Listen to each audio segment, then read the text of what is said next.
नमस्कार. आज आपण बघणार आहोत डॉक्टर सुधा मूर्ती यांच्या पुस्तकातील एक सुंदर कथा. काही दिवसांपूर्वीच आमच्या जुन्या मित्रमैत्रिणींचं स्नेहसंमेलन झालं. आम्ही सगळ्या बालमैत्रिणी. आमची लग्न झाल्यावर आम्ही असं भेटायला सुरुवात केली. लग्न झाल्यावर, मुलं-बाळं झाल्यावर आणि आता आमच्या मुलांच्या लग्नाच्या निमित्तानं आम्ही भेटत असतो. आमची सर्वांची वय झाली आहेत. त्याच्या पाऊलखुणा आमच्या चेहऱ्यांवर उमटल्या आहेत. पण तरीही आम्ही भेटतो. सुखदुःखांच्या गोष्टी करतो. कधीतरी एखादी मैत्रीण खूप वर्षानंतर अचानक भेटते. आमच्या स्नेहसंमेलनाला हजेरी लावते. पण ती लगेच आमच्यात कधी मिसळून जाते कळतसुद्धा नाही. गेल्या 25 वर्षात खूप बदल झाले आहेत. यातले काही बदल तर इतके अशक्यप्राय वाटत होते. पण आता ते घडून आल्यानंतर त्याविषयी विचार करताना हे वाटतं, आमची सर्वांची इतकी स्वप्ने होती, पण त्यातील फारच थोडी साकार झाली आहेत. आम्ही कॉलेजात असताना आमची मैत्रीण विमला अतिशय सुंदर होती. ती इतकी सुंदर होती की ती अनेकांना सिनेमाची हिरोईन वाटायची. तिला आपल्या सौंदर्याची व्यवस्थित जाणीव होती व गर्वही होता. पण आता 25 वर्षानंतर तिला पाहिल्यावर वाटलं, आपल्यासमोरची ही व्यक्ती विमलाच आहे का? तिचे ते लांबसडक काळेभोर केस कुठे गेले? ती मुलायम त्वचा कुठे गेली? आता तिच्या त्वचेवर सुरकुत्या पडल्या होत्या व ती एखाद्या पिंपाप्रमाणे बेढप झाली होती. तिचे केस पांढरे विरळ झालेले व बारीक कापलेले होते. विमला एखाद्या विचारवंताप्रमाणे बोलत होती. सौंदर्यच चिरस्थायी नसतं, ते क्षणभंगूर असतं. पण आपण जेव्हा तरुण असतो तेव्हा आपल्याला वाटतं हे सौंदर्य चिरकाळ टिकणार आहे. पण सौंदर्य हे बुद्धिमत्तेप्रमाणे नसतं. ती म्हणाली, बुद्धिमत्ता कशी? कायम आपल्याबरोबर राहते.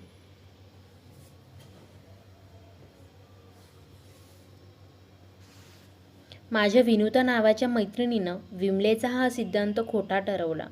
विनुता ही आमच्या कॉलेजातील अत्यंत बुद्धिमान मुलगी. अत्यंत हुशार विद्यार्थिनींमध्ये तिची गणना होई. तिला सर्वजण मिनी कॉम्प्युटर म्हणत.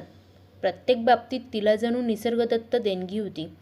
ती सुंदर होती, बुद्धिमान होती आणि मुख्य म्हणजे अत्यंत साधी. तिला कशाचाही गर्व नव्हता, अहंकार नव्हता. विनुताचं लग्न कुणाशी बरं होईल असं आम्हाला नेहमी वाटायचं. या इतक्या सद्गुणी सुंदर मुलीला तसंच अनुरूप वर मिळणं कठीण होतं.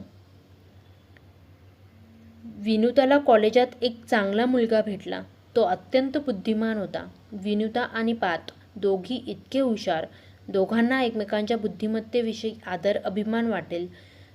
ते एकमेकांबरोबर सुखात राहतील असं आम्हाला वाटायचं. पण ते खोटं ठरलं. अनेक वर्षानंतर विनुता एकदा भेटली. ती अत्यंत निस्तेज दिसत होती. जीवन जगण्याचा तिचा उत्साह जणू संपून गेला होता. कॉलेजात असताना हीच विनुता किती उत्साहाने सळसळत असायची. कॉलेजचा दिवस असो, पाककला स्पर्धा असो, नाहीतर गणित कोडे, विनुता त्यात अगदी समरसून जायची, बाकी कुणापेक्षाही अधिक. पण तिचं ते चैतन्य आता लोपलं होतं. सतत टीका-टिप्पणी करणाऱ्या पतीच्या सहवासात ती कोळपत चालली होती. तुझा नंबर आला की नाही परीक्षेत? तो तिला खोचून विचारे. अनेकदा तो तिला म्हणे, तुला एवढी साधी गोष्ट समजत नाही. कधी-कधी तो आव्हान दिल्याच्या थाटात म्हणायचा, हा प्रॉब्लेम सोडवायला तुला किती वेळ लागतो आणि मला किती वेळ लागतो बघूया. आपण इतक्या बुद्धिमान आहोत. हा आपल्याला एक प्रकारचा शापच आहे असं विनुताला वाटू लागलं.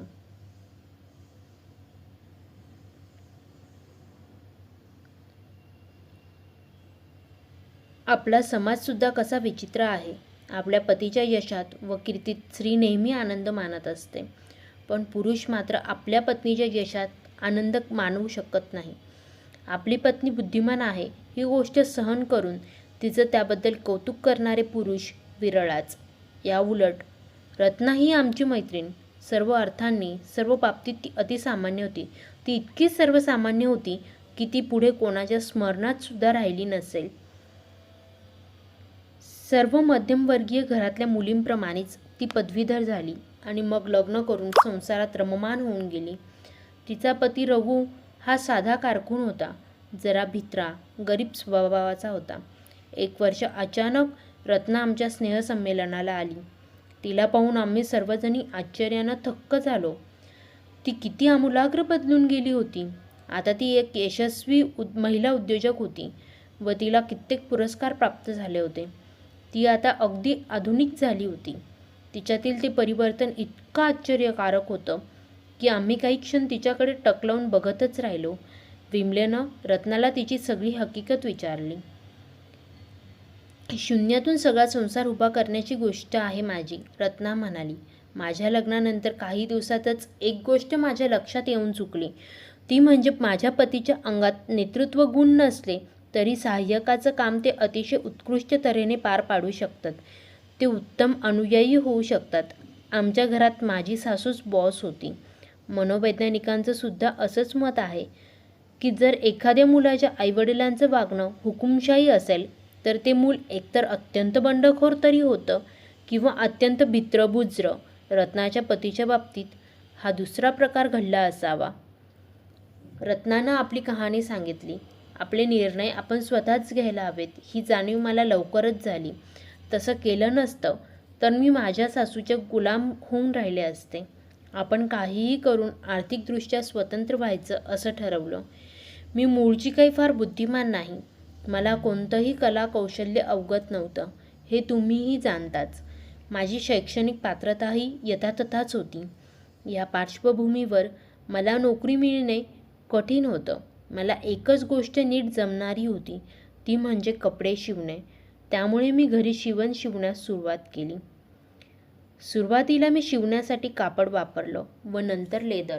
लवकरच हा व्यवसाय करण्याचं तंत्र मला नीट जमलं व माझ्या गिऱ्हाईकांची पसंती लक्षात ठेवून मी माझा व्यवसाय खूप वाढवला. तू मसाल्याच्या पदार्थांकडे कशी वळलीस? मी विचारलं. एकदा तयार कपड्यांच्या व्यवसायात यश मिळाल्यावर मी घरगुती उत्पादकांकडे वळले. म्हणतात ना, यशापाठोपाठ यश येतं. मी गिऱ्हाईकाला नेहमीच देव मानत आले. काम करायचं ते गिऱ्हाईकाच्या समाधानासाठी, आपल्या नव्हे, असं माझं तत्त्व आहे. जीवन हा मोठा शिक्षक आहे. मी आयुष्यात सर्व काही अनुभवातूनच शिकले. माझ्या हातून घडणाऱ्या प्रत्येक चुकीतून मी शिकत गेले.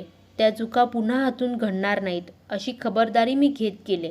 रत्नाचं असामान्य धैर्य, त्यामुळे तिचा झालेला उत्कर्ष यामुळे आम्हालाही आश्चर्य वाटलं व आनंदही झाला.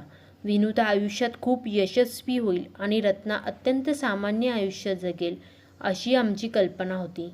पण प्रत्यक्षात जे घडलं ते याबरोबर उलटं. वयाच्या 20व्या वर्षी आम्ही आदर्शवादी होतो.